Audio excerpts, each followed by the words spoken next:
In the still of the night, I think of you. Mma was thinking how completely her life had changed. She no longer did things without thinking of how it would affect Uche. She could no longer up and leave without letting him know she was traveling, and most times he frowned at it. She even stocked up half of her cupboards with his favorite foods, her mind straight to the coming weekend, and she wondered how he could think of it when he could hardly bear to stay 1 hour in her company alone. She knew he was afraid if he stayed longer, he could actually make love with her, and he wasn't so wrong. She wanted him as much as he wanted her, and being together only intensified it. Sometimes it felt as if he didn't really belong to her, or that she didn't have most rights a normal girlfriend would. Just then her door opened, and she looked up and her eyes widened with shock. "Good evening," the woman said to her. "Good evening," she found her tongue at last. She watched as Mrs. Okoha looked around her workroom. "So this is where all those marvelous clothing are created?" "Yes," Mma said, not knowing what to do. What should one do?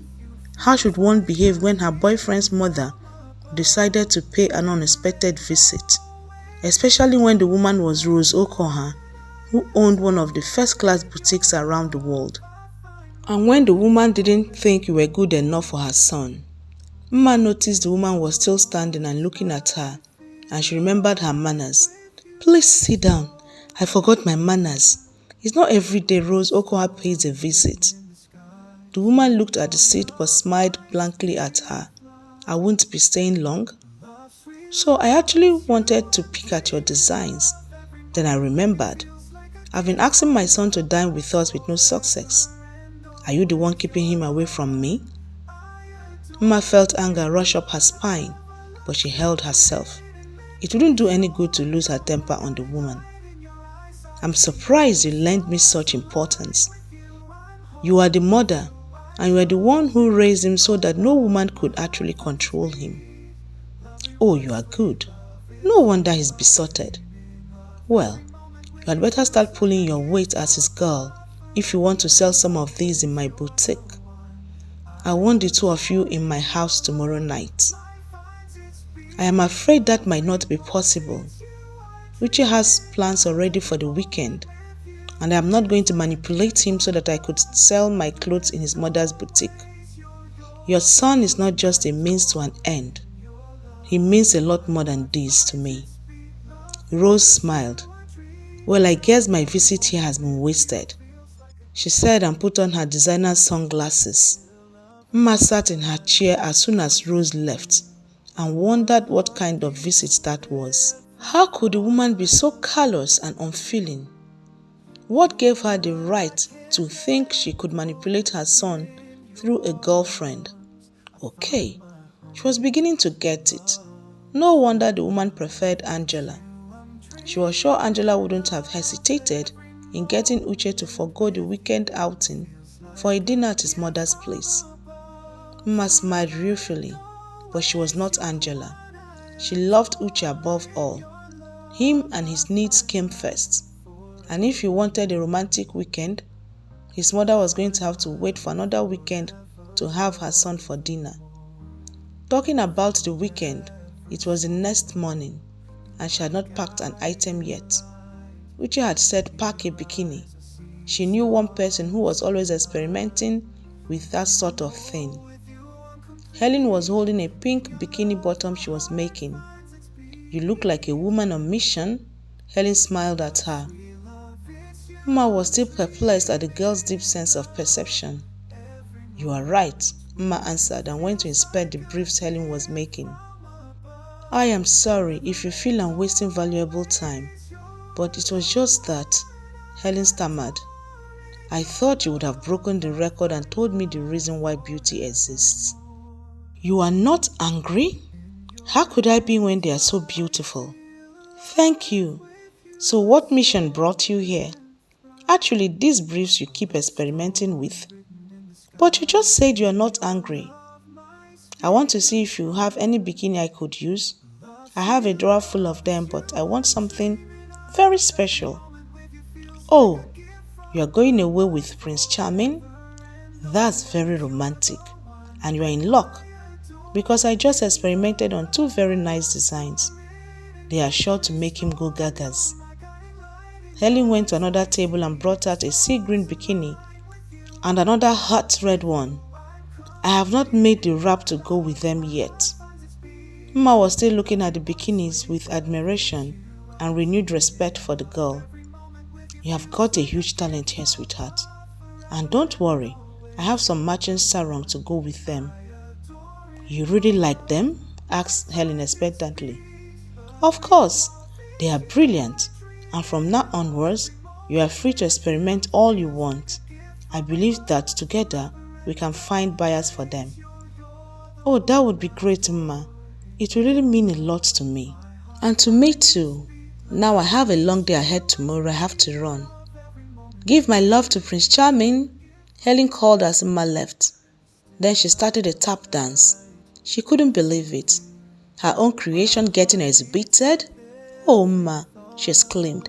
Bless you. She did more of the tap dancing and wondered where she learned the steps from. But thinking about her past or the lack of it hurt her so much. The next morning, Mma woke up excited. She made some light snacks to carry with her. She didn't have any idea what Uche had in mind, but she wanted to be prepared. When Uche knocked on her door by 7, she was more than ready to go wherever he wanted to take her. And the look on his face when she opened the door compensated for the trouble she took to look good. Hi, he smiled. Mma smiled at him. Actually, he was looking sinfully handsome. Ready? I think so. I hope you brought a swimsuit. I'm always prepared. And you said I would need it. She turned off the light. She turned to him. So where exactly are we going? It is a surprise. I like surprises, she cooed, following him out. She picked up the basket she had prepared earlier. What is this? Something to munch on our way, since we are missing breakfast. Uche went to take a look. He couldn't resist sneaking out a cookie. Did you make this? Now that will make me a superwoman, she laughed. But I'm learning. It is very sexy that you enjoy cooking, he told her as he led her out of the house. Mma stood dumbfounded and stared at the sleek sports car. Wow, guys and their toys. No. This baby here ain't no toy at all. She's a baby girl. A sweet baby girl. Now I'm going to be jealous of her. But you know you always be my number one. She turned to him smiling. Where exactly are you taking me? Get in the car, he told her firmly. Mma got in the car and marveled at the high-tech interior. I figured this would be more suitable for the long ride ahead of us, he said, pressing a button to start the engine. The drive out of town had Mma wondering what exactly he had in mind. But she didn't have to dwell on that because the view was breathtaking. She couldn't stop looking at the lush greeneries at both sides of the road. It looked like somebody had taken a move to it. The car bumped and she turned to look at Uche and the easy way he handled the car. She loved looking at him. He looked even better than the wonderful natural landscape outside. She thought she could look at him forever and still find pleasure in it always. He stole a look at her and smiled. It is beautiful, isn't it? What? She was so engrossed in her thoughts that she didn't have the faintest idea of what he was talking about. The landscape. They are some of the reasons why I bought this place. Yes, it is. I haven't stopped looking at them myself. Where we are going is even better. It would help if you would tell me where we are going. Don't worry, you will love it. He turned back to the steering. They were silent for a while. Mma was enjoying the view while he concentrated on the road. He knew exactly what was going on in her mind then. She was used to being sure of where she went and what she did. He knew that keeping her in the dark about their destination was making her nervous. He smiled and rubbed her shoulders. Not much longer. If you look at the top of that hill, you will see a white house. Mma's breath caught in her throat. Calling the building a house was an understatement. It was more like a castle, standing proudly at the top of the hill. Uche made a sudden left turn which brought them upon the private estate. The road leading to the castle was planted on both sides with colorful flower trees. Uche brought the car to a stop in front of the house. He turned to her full of proud smile as she stared in awe. "Welcome to my home." "It is beautiful. I mean, incredible," she said breathless, taken aback by the sheer splendor of the castle. "Thank you." They got out of the car. "You should have told me where we were going." Mama could feel her fear rising. Why did he bring her to this house? Was he thinking he could get her to succumb in this paradise? No, she hastily added. She trusted him. Moreover, he hadn't done anything since they came back together to suggest that he couldn't be trusted. He watched her frightened face, wondering why she was suddenly afraid and uncertain about being with him. Then understanding dawned on him. She was afraid he brought her here to seduce her. He felt his temper rise. If she was not ever going to trust him, then all these were a waste of time. "I didn't bring you here to seduce you," he told her in clipped tones. Startled by his temper, she turned to him. "I wasn't." "You were," he snapped. "I brought you here because I love this house." He began to walk towards the house, and Umma followed, feeling like a fool. "I am sorry, Uche." Apology accepted. "Retreat, you said? You know those times when you feel the need to be alone?" The door was opened by a middle-aged woman. "Mma, this is Mrs. Ebo. She and her husband takes care of the house for me.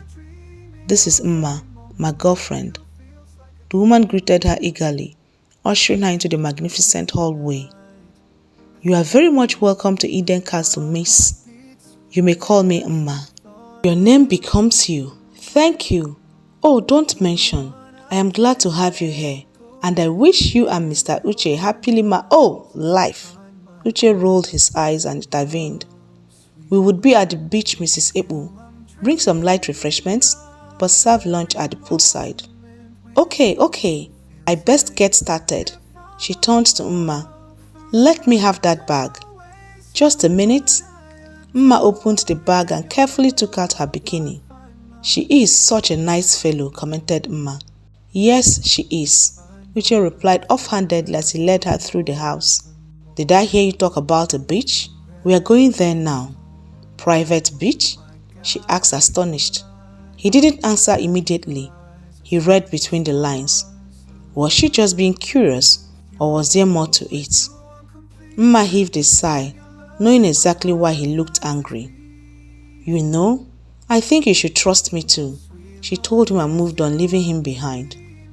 He smiled and went after her, drew her into his hands for a hug, his own kind of apology. She forgave him instantly. "That's a surprise? How is that?" he asked as they walked to the path that led to the beach. "You're the first person I know with a private beach at the back of his house. Or maybe I don't read enough gossip columns." He chuckled. "Gossip columns don't always tell the truth. I kind of discovered this one by accident and bought it. Not so many people know that." "Discovered it?" She wondered as they approached the rolling waters and white sand, dotted with some coconut trees. She gasped in astonishment. "This is just like the Caribbeans," she exclaimed with excitement. Uche laughed at her excitement. He lifted her in his hands and raced to the beach amidst giggles and laughter. He put her down and spread a big beach blanket on the sand, and she dropped on it. Then he started undressing. Mma raised her eyebrows at him. "I am going for a dip. Are you coming?" "Not yet. I think I'll enjoy the scenery a little bit." Mma breathed in the salty air and sighed with happiness. "This is heaven," she breathed. She could feel magic simmering in the roaring ocean and whistling wind. It was not as if she had never been to a beach before. It was he who made the difference. She would always feel this way wherever she went as far as he was there with her. Her eyes drifted to where he was swimming, and she watched his powerful strokes and the movement of his powerful shoulders, and her breath caught in her throat. "I love this man," she murmured with satisfaction, stood up and put on the bikini Helen had given her. She started towards the beach. The wind blew at her hair, scattering it, and she used her hands to fend them off her face. When she got to the waters, she swam to where he was. He was watching her intensely. If she was very observant, she would have seen that his eyes were filled with love. Mesmerized, he drew her into his arms. He breathed when he released her. "You are beautiful," he groaned inwardly. What was wrong with him? Why couldn't he just say it? What was so difficult in telling her he loved her? He thought as her words cut into his thoughts. "You are the most magnificent male I've ever met." He laughed. "I am not sure you've met many." "You would be surprised at just how many." She smiled. "So surprise me. Tell me how many." She pushed him back into the ocean for an answer and swam away laughing. "I will get you for this," he threatened, swimming after her. Mma knew he was the better swimmer, so she swam out to the shore and ran to the blankets. Uche came out of the water and came towards her with a mischievous gleam in his eyes, but all she could see were his broad shoulders, wide chest, and flat tummy which tapered down to his lean waist that stood on powerful legs. The water that glistered and dropped from his body added to the magic. No man should have the right to be this handsome," she murmured. In the still of the night, I think of you. My heart beats with every thought.